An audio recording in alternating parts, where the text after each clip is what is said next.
हरे कृष्णा। तो आज हम इस वीडियो में गीता जी का अध्याय 2 का श्लोक 16 पढ़ेंगे। और अगर आपको ये वीडियो अच्छी लगती है तो आप इसको लाइक कर सकते हैं, शेयर कर सकते हैं और मेरे चैनल को सब्सक्राइब कर सकते हैं।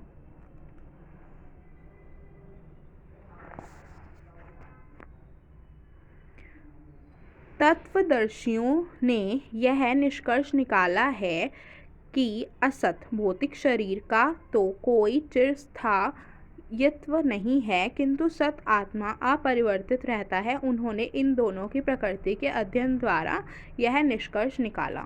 परिवर्तनशील शरीर का कोई स्थायित्व नहीं है। आधुनिक चिकित्सा विज्ञान ने भी यह स्वीकार किया है कि विभिन्न कोशिकाओं की क्रिया प्रतिक्रिया द्वारा शरीर प्रतिक्षण बदलता रहता है।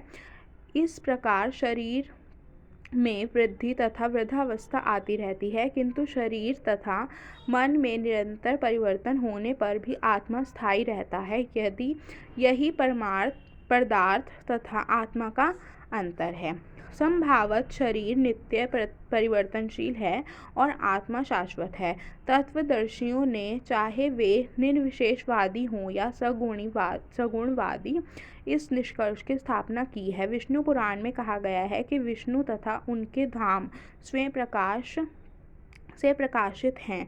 सत तथा असत शब्द आत्मा तथा भौतिक पदार्थ के ही द्योतक हैं। सभी तत्वदर्शियों की यह स्थापना है।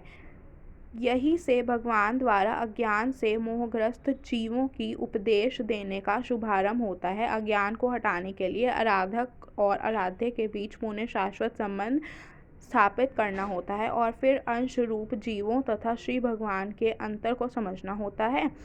कोई भी व्यक्ति आत्मा के अध्ययन द्वारा परमेश्वर के स्वभाव को समझ सकता है। आत्मा तथा परमात्मा का अंतर अंश तथा पूर्ण के अंतर के रूप में है। वेदांत सूत्र तथा श्रीमद्भागवत में परमेश्वर को समस्त उद्भवों प्रकाश का मूल माना गया है। ऐसे उद्भवों का अनुभव परा तथा अपरा प्रकृति कर्मों द्वारा किया जाता है।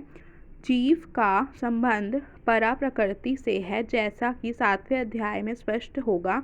यद्यपि शक्ति तथा शक्तिमान में कोई अंतर नहीं है, किंतु शक्तिमान को परम माना जाता है और शक्ति या प्रकृति को गौण। अतः सारे जीव उसी तरह परमेश्वर के सदैव अधीन रहते हैं, जिस तरह सेवक स्वामी के या निश्चय गुरु के अधीन रहता है।